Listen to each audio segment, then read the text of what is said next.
પ્રસાદ જેને આપણે શ્રદ્ધાથી ખાઈએ છીએ, વિશ્વાસનું એ પ્રતીક છે, પણ જો એ મૃત્યુનું કારણ બની જાય તો? અમદાવાદના ખીરા કાંડ પછી હવે સુરતમાંથી એક એવી ઘટના સામે આવી છે જે સાંભળીને આપણે બધા જ ચોંકી જઈએ।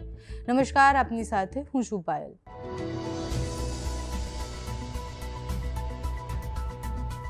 આપણે ગુજરાતમાં એક એવી કહેવત છે કે પહેલો સગો એ પડોશી, પણ જો એ પડોશી જ તમારો જીવ લેવા માટે કાવતરું ઘડે તો શું કરવાનું? માનવતા અને પડોશી ધર્મને શરમસાર કરે એવી ચોંકાવનારી ઘટના સુરતમાં બની, જ્યાં ઉત્તરાણ વિસ્તારમાં આવેલી પોસ્ટ સોસાયટી શાલિગ્રામ સ્ટેટમાં પ્રસાદના નામે મોતનું કાવતરું રચાયું। ઘટના 10 એપ્રિલની છે। બપોરના સમયે ગોરધનભાઈ ડોડા નામના એક વ્યક્તિ જેમના ઘરે પ્રસાદ આવે છે, પડોશી પ્રસાદ આપતા હોય છે અને થેલી લઈને જ્યારે ઘરે આવે છે, થેલીમાંથી ખુલે છે અને નીકળે છે બુંદીના લાડુ। સામાન્ય રીતના બધાને એવું હોય કે શુભ પ્રસંગ હશે એટલે પ્રસાદ વહેંચ્યો છે, અને એ બુંદીના લાડુ પછી ગોરધનભાઈ અને તેમના પુત્રવધુ ખાય છે। એ ખાધા પછી અચાનકથી તેમની તબિયત લથડી જાય છે। લાડુ ખાધાના ગણતરીના મિનિટોમાં ગોરધનભાઈ અને તેમના પુત્રવધુની તબિયત અચાનક બગડે છે। એમને ચક્કર આવે છે, ઉલટીઓ થાય છે, ગભરામણ થાય છે, બેભાન જેવી પરિસ્થિતિમાં આવે છે। ઘરમાં અફરાતફરી મચી જાય છે અને તાત્કાલિક એ 3 લોકોને હોસ્પિટલ ખસેડવામાં આવે છે। ડૉક્ટરોને શંકા ગઈ કે લાડુ ખાવાથી આવું થાય એવી પોસિબિલિટી નથી, એટલે પછી ઘરે જે બીજા પડેલા લાડુ હતા એ મંગાવી અને ડૉક્ટરે ચેક કર્યા અને પછી પ્રસાદમાં ભળેલા મળ્યા ઝેર। લાડુની અંદરથી અમુક ગોળીઓ મળી જે ઝેરી હતી।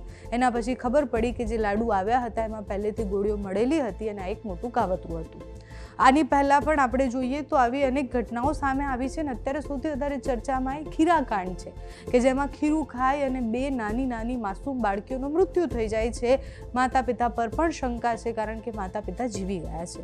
એ સામૂહિક રીતના મૃત્યુનો પ્રયત્ન હતો કે પછી એ બાળકીઓને મારી નાખવા માટે માતા પિતાએ કાવતરું ધર્યું હતું, એ બધા પ્રશ્ન છે। અત્યારે પોલીસ તપાસ કરી રહી છે, પણ સુરતથી જે ઘટના સામે આવી છે એટલે આપણને કોના પર વિશ્વાસ કરવો, કોના પર નહીં કરવો એ મોટો પ્રશ્ન છે। વિશ્વાસને હથિયાર બનાવી અને કોણ ખતરનાક કાવતરું રચતું હોય કોઈને ખબર નથી।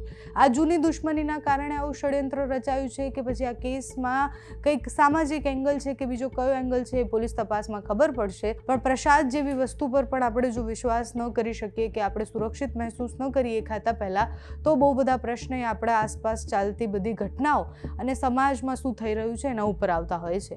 તમારું આ ઘટનાને લઈને શું માનવું છે અમને કમેન્ટ્સમાં જણાવજો। અત્યારે આ વિડીયોમાં બસ આટલું। જો તમે અમને યુટ્યુબ પર જોઈ રહ્યા હોય તો સબસ્ક્રાઇબ કરજો, ફેસબુક પર જોઈ રહ્યા હોય તો ફોલો કરજો, અમારા આ વિડીયોને લાઈક અને શેર કરજો।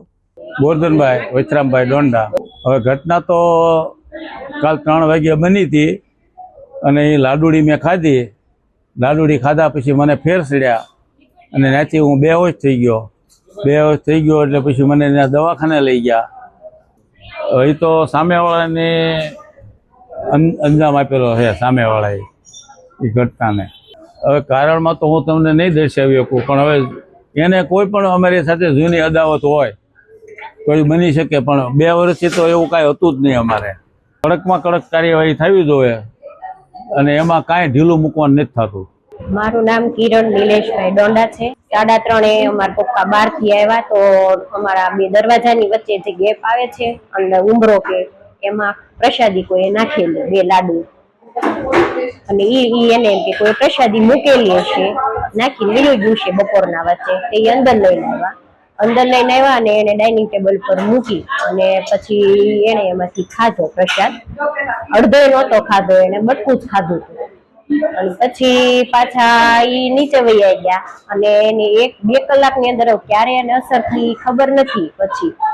પછી હું પાણી પીવા ઊભી થઈ ત્યારે મેં કીધું લાઈ હું ખાઉં થોડો પ્રસાદ અને અમારી મમ્મીને આપું એમ। અમે 2 સાથે કામ કરતા તો અમારી મમ્મીએ ના પાડી કે ના મારે નથી ખાવું। હું એ પ્રસાદ એનો હું ખાઈ ગઈ, પણ પછી મેં જોયું ને અમારી મમ્મીને એમ કહું છું કે વરિયાળી લાગતી નથી ને વરિયાળી જેવો ટેસ્ટ આવે છે કીધું એમ, અને આમ રીતસરની ગોળી ટેબ્લેટ। તો પછી ફોન આવ્યો મારા દેરાણીનો, એ કે એટલે સગી નથી કઝિન થાય, એ કે બાપુજીને કાંઈ થયું છે કે એમ નહીં, કેમ કે એને એડમિટ કરવા પડ્યા છે। મેં કીધું કેમ? 2 જ છે। હવે ઈ સામેવાળાની ઉપર જ છે ડાઉટ બધો. સુરત શહેરના ઉત્તરાયણ પોલીસ સ્ટેશન વિસ્તારના શાલિગ્રામ સ્ટેટસ એપાર્ટમેન્ટની અંદર ગોરધનભાઈ ડોંડા અને તેમનો પરિવાર રહે છે. એમની સાથે બનેલી ઘટનાની હકીકત એવી છે કે ગોરધનભાઈ જ્યારે પોતાના ઘરે આવે છે તો એમનું જે એપાર્ટમેન્ટનું એમનો મુખ્ય દરવાજો છે એની બહાર કોઈ પ્રસાદીના સ્વરૂપમાં મીઠાઈ હોય છે. એટલે ગોરધનભાઈને એવું લાગે છે કે કોઈ પ્રસાદી જે છે એ મૂકી ગયું છે, એટલે લઈ અને એમના ઘરની અંદર પ્રવેશ કરે છે. એમાંથી એ પ્રસાદી જે છે એ લે છે અને એમના દીકરાની વહુ જે ઘરમાં હાજર હોય છે એને પણ એ પ્રસાદી જે છે એ આપે છે. એટલે ગોરધનભાઈના જે છે એ પ્રસાદી લઈ અને તેઓ નીચે જાય છે. થોડા સમયમાં તેમની તબિયત જે છે ખરાબ થાય છે. એટલે એમના મિત્ર વર્તુળમાં જે પણ એમની સાથે હાજર હોય છે એ સમયે એમના દ્વારા એમને તાત્કાલિક કતારગામ વિસ્તારમાં આવેલી કિરણ હોસ્પિટલ ખાતે લઈ જવામાં આવે છે અને એમને આઈસીયુની અંદર દાખલ કરવામાં આવે છે, કારણ કે તેઓ જે છે એ બેભાન અવસ્થાની અંદર હોય છે. થોડા સમય બાદ એમના જે દીકરાની વહુ છે એમણે પણ આ પ્રસાદી જે છે એ લીધી હોવાથી એમને પણ તેની અસર થાય છે અને એમની હાલત પણ ખરાબ થતાં પરિવારના જે સભ્યો ઘરે હાજર હોય છે એમના દ્વારા એમને પણ કતારગામની કિરણ હોસ્પિટલ ખાતે જે છે એ લઈ જવામાં આવે છે. અને ત્યાંથી આ એક બાબત સામે આવે છે કે એક જ પ્રસાદી લીધેલી હોવાના લીધે સસરા અને વહુ એ બંનેની તબિયત ખરાબ થયેલી છે.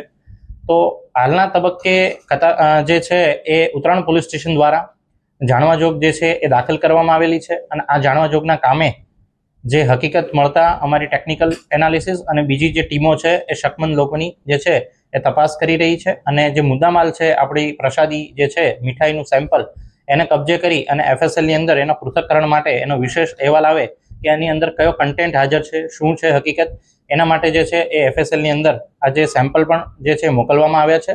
અને બીજા જે પણ શકમંદ લોકો છે એના તમામ એંગલથી જે છે ઉત્તરાયણ પોલીસ સ્ટેશનની ટીમ એ તપાસ કરી રહી છે. પોલીસ જે છે એ પોતાના દરેક જે છે પાસાઓને ધ્યાનમાં રાખી દરેક શકમંદ લોકો જે કંઈ પણ જે છે એમની હકીકત છે, જે કંઈ ટેકનિકલ એનાલિસિસ છે, આ તમામ પાસાઓને ધ્યાનમાં રાખી જેટલાની સામે પણ શંકાસ્પદ જે છે જેટલા પણ લોકો એ તમામની તપાસ જે છે એ પોલીસ દ્વારા અત્યારે કરવામાં આવી રહી છે. જેટલા પણ શંકાસ્પદ લોકો છે એ તમામને પોલીસની દ્વારા પૂછપરછ કરવામાં આવી રહી છે. એફએસએલનો રિપોર્ટ આવેથી એનો કન્ટેન્ટ અંદર જે છે એ શું છે એ જે છે એ એક પ્રકારે સ્પષ્ટ થાય અને જે શંકાસ્પદ લોકોની પણ જે છે પૂછપરછ થાય. બીજા ટેકનિકલ અને બીજા જે પાસાઓ છે એના આધારે પોલીસ જે છે એ જે પણ પ્રકારની આની અંદર હકીકત જણાઈ આવશે એમાં કાયદેસરની આગળની જે કાર્યવાહી છે એ કરવામાં આવનાર છે.